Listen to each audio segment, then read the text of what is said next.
you and Shaka need to spend a weekend together, and I think that between the two of you, you will solve not the world, the universe's, all its kinks, all its problems. It's all getting solved, man. It's all getting solved on its own, man. It is. We're in the bottom of a cone of acceleration. You know how you have like a funnel when you pour gas into a container and you have a funnel and things. If you spun a quarter around the funnel, it would take a long time to go around the top of the funnel, but by the time it got to the bottom of the funnel, it would go very, very, very, very fast. We're at the bottom of the funnel, man. Shit's happening. This whole world is changing. We're in the beginning of some revolutionary change in human culture and maybe even human beings in general. Some things are changing. We're connected. See, this is what Shaka says, dude. I totally dig this, and I get a lot of stuff from stuff I've been reading lately about the Mayan calendar. Zachariah Sitchin was that was.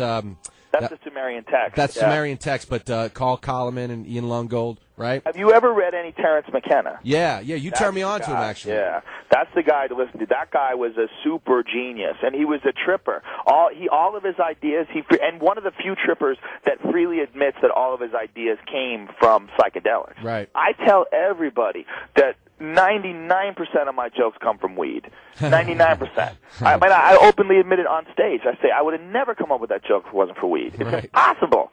Right. And all of his ideas about life and about the universe, they all came from psychedelics, including one thing that he did called time wave zero novelty theory. Right. And that was the idea that novelty, meaning new inventions and new innovations like technology, like the internet, like cell phones and shit like that these things are moving us in a direction and that it's a natural process. We look at it as if it's some sort of a random thing, that like inventions or progress or that these things are random. But what he's saying is it only feels random because of your ego, that it's not random, that it's actually, you can chart it on a graph, that it's a mathematical algorithm, that if you apply a mathematical algorithm based on the I Ching, which is this Chinese method of divination. Right. Lunar cycle calendar.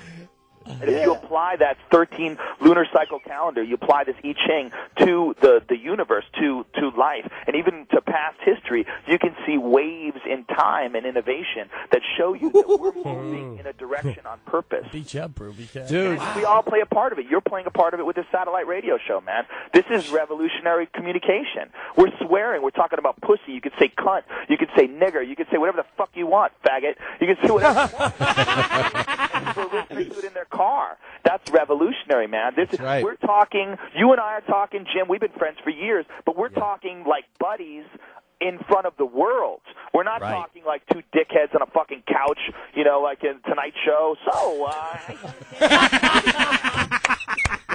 This is the real shit. Right.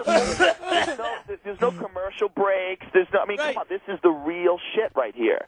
This is revolutionary. This is all a part of the process. Stand-up comedy is a part of that process. We're talking about an art form that's only been around for about 100 years. Right. That's a part of the process. All of it's a part of the process. Consciousness itself is expanding. Yep. Right? We're all just kind of along for the ride. But here's the thing that gets me is like we're kind of moving out of this. We've explored power, right? The power this, the power tie, the power this, power that. We've kind of explored that to its end, and now we're moving into what they call this an age of ethics, where people in power things are starting to say, well, that's not cool to do, and ethics is kind of superseding that power structure. That makes sense? Yeah, it does, and that was kind of my point that I brought up with my agent.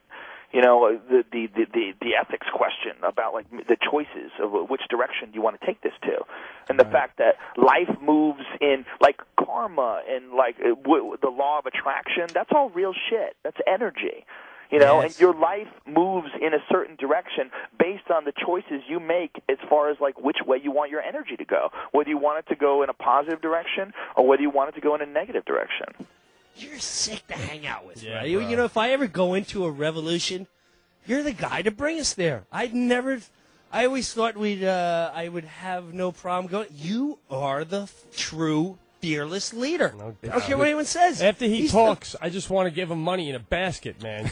But I don't want the money. That's the beautiful thing about it. I don't want, that's I don't want right. anything from anybody. I want everybody to be the same. That's what I want. Because what I say about like celebrity, what I say about all this stuff is all. If I'm giving you information, if I'm saying something you never heard before and it's mind blowing, it's not me. This is all, I'm pointing reality out. Right. It's not me. I don't want an ego boost from pointing reality out. Perhaps, maybe that was the initial inspiration for me developing all these ideas and thoughts. That's everyone's. You're smart.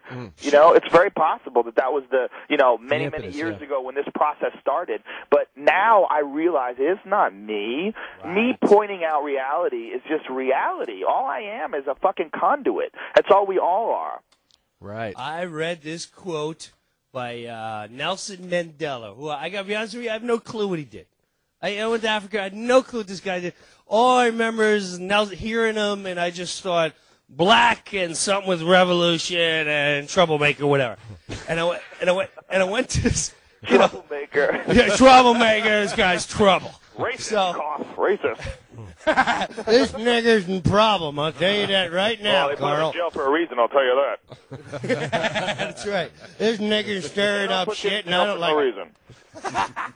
So I went to his home in South Africa, and there was this tiny, in his kitchen, there's like this little tiny quote that he had, and it just wrung my head for, I can't get out of my head. It was like, it's along the lines of what you said. He writes, a single human being can change the entire world as long as he can give a damn about who takes the credit. Oh, yeah, something like that.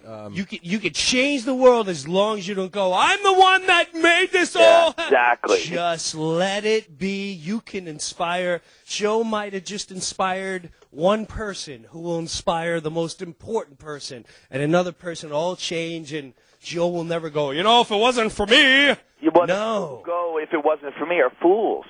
It doesn't matter if it wasn't for you. You're missing the point. Right. It doesn't matter. If it wasn't for you, what, did you invent English, you cunt? Where'd you learn how to speak, stupid? There was a million people before you that put concepts together and words and came up with symbols that represented certain objects and certain experiences. I mean, you all you did is relay information that you've picked up. You're not special for figuring out information. You're supposed to do that. That's your job. And that's what I was saying about people. We're in culture. We're supposed to be truthful. That's the whole point of it all. So when someone stands up and someone lies and someone pretends to be something they're not, it's not just, so what if he steals jokes, he's funny, you're jealous. You're missing everything. That's not what it is. What you have here is you have someone who's an enemy of culture. Wow, man. Wow, man. Give him my wallet. My wallet. Can I change?